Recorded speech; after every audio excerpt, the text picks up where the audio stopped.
Facebook group কেন দরকার সেটা তো আমরা জানলাম। এখন আমরা শিখব কীভাবে একটা ফেসবুক গ্রুপ ক্রিয়েট করবেন। আপনি আপনার ফেসবুক হোম পেজে গেলে এখানে একটা প্লাস বাটন পাবেন, নতুন ইন্টারফেসে বেসিক্যালি এটা। সো এখানে বেসিক্যালি দেখবেন এখানে একটা গ্রুপ নামে একটা অপশান আছে, এখান থেকে আপনি গ্রুপটা ক্রিয়েট করতে পারবেন। অথবা এখানে বাম পাশে একটা গ্রুপ নামে আছে অপশান, এখানে যদি ক্লিক করেন আপনি এরকম একটা ফেস পাবেন। এখান থেকে ক্রিয়েট নিউ গ্রুপে গেলে আপনি ক্রিয়েট নিউ গ্রুপে যখন ক্লিক করবেন এরকম একটা অংশ আসবেন।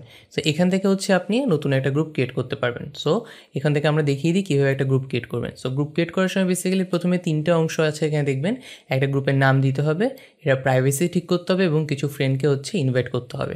সো যেমন আমি যদি একটা গ্রুপের নাম দিই, আমরা এখান থেকে গ্রুপের নাম দিচ্ছি। সো কথা এখানে লার্ন উইথ প্রিয়ম এই নামটা দিচ্ছি। সো এই নামটা দেওয়ার পরে এখানে যেটা দেখাবে এখানে প্রাইভেসি। তো প্রাইভেসি এখানে 2টা অপশান এখন, যেটা পাবলিক একটা প্রাইভেট। তো পাবলিকটা বেসিক্যালি যে কোনো কেউ গ্রুপটা দেখতে পারবে এবং কী কী পোস্ট হয়েছে সেটাও দেখতে পারবে। আর আপনি যদি চান একটা প্রাইভেট গ্রুপ করতে, তো তখন বেসিক্যালি শুধু মেম্বাররা ওটা দেখতে পারবে। আবার প্রাইভেট গ্রুপের আবার 2টা রকম ফের আছে, একটা বাইরের কেউ দেখতে পারবে না, ওখানে কেউ জয়েন রিকোয়েস্ট পাঠাতে পারবে না। আবার আরেক টাইপের প্রাইভেট গ্রুপ আছে যেখানে বাইরের কেউ জয়েন রিকোয়েস্ট পাঠাতে পারবে কিন্তু কী কী পোস্ট আছে সেটা দেখতে পারবে না। সো আমরা এখানে পাবলিক গ্রুপ সেটিংসটা দিই। সো এখানে পাবলিক গ্রুপটা আপনি সেটিংসটা দিচ্ছেন এবং এখানে এরপর যে অপশানটা এখানে আপনি ইনভাইট ফ্রেন্ড অপশনাল, এটা বেসিক্যালি আপনি যদি কাউকে ইনভাইট করতে চান তো করতে পারেন, আপনি এখানে যদি কাউকে না করতে চান সেটা ছাড়াও আপনি গ্রুপটা ক্রিয়েট করতে পারবেন। সো এখানে এরপর দেখেন যে এখানে একটা ডেস্কটপ প্রিভিউ আছে। সো প্রিভিউটা বেসিক্যালি ডেস্কটপে কীরকম লাগবে এবং মোবাইলে কীরকম লাগবে সেটা দেখাচ্ছে এখানে। এবং যেহেতু আমরা নামটা দিয়ে দিলাম, এভাবে আপনি একটা গ্রুপ ক্রিয়েট করতে পারবেন। সো গ্রুপ ক্রিয়েট করা আমাদের হয়ে গেল। সো গ্রুপটা যখন ক্রিয়েট করলাম আমরা, এখানে দেখেন একটা কাভার ফটোর জন্য একটা অপশান আছে। আপনি যদি কোনো কাভার ফটো না দিতে চান, এখানে বাই ডিফল্ট একটা কাভার ফটো চলে আসে, আর আপনি এখানে একটা কাভার ফটো দিতে পারবেন। সো আপনি কাভার ফটো দিতে হলে এখানে প্লাস এডিট যে বাটনটা, সেখান থেকে আপনি কাভার ফটো দিতে পারবেন।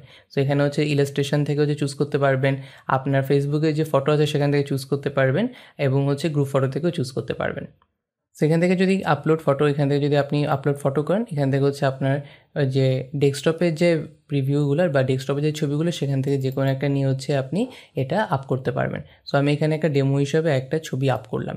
সো এরপর আপনি এটা একটু ডানেভাবে নড়িয়ে এটা অ্যাডজাস্ট করতে পারবেন। অ্যাডজাস্ট করে যদি সেভ চেঞ্জ দেন, এটা যেটা একটা কাভার ফটো, গ্রুপের জন্য একটা কাভার ফটো ক্রিয়েট হয়ে যাবে। এরপর দেখেন এখানে গ্রুপটা সেট আপ করার জন্য এখানে আরও কয়েকটা অপশান দিয়েছে। আপনাকে ডেসক্রিপশানে একটা অ্যাড করতে হবে, আর ফ্রেন্ডকে ইনভাইট করতে হবে এবং যদি একটা পোস্ট ক্রিয়েট করেন তখন মোটামুটি একটা বেসিক সেট আপ হয়ে গেল।